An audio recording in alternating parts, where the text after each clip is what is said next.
Lingbird, language learning made easy. Okay, so last Saturday was supposed to be a totally normal day.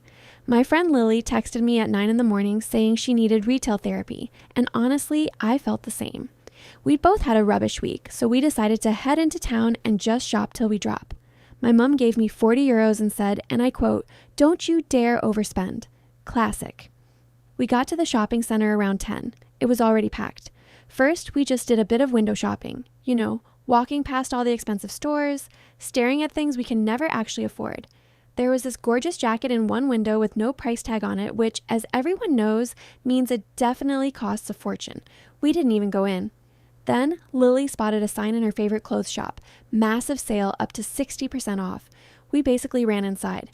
I found this really nice hoodie that had been marked down from 50 euros to 18. I mean, how do you say no to that? I grabbed it immediately.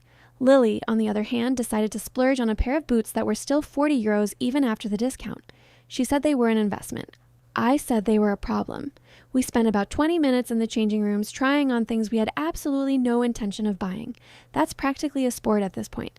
There was this one dress that looked incredible on the hanger and absolutely ridiculous on both of us, and we laughed so hard that the shop assistant came over to check if we were okay.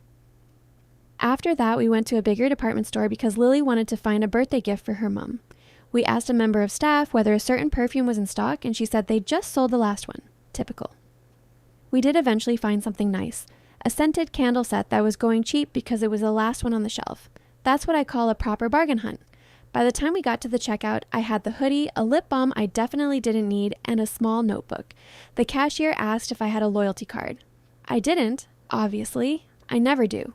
She printed my receipt and I checked it twice just to make sure I hadn't gone over my budget. I paid by card because I never carry cash, and Lily used the last of her money in her phone wallet.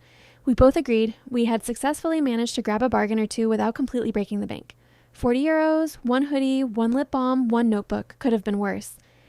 We celebrated with a hot chocolate from the cafe on the ground floor, sat down, looked at our bags, and Lily said, "Same time next week?"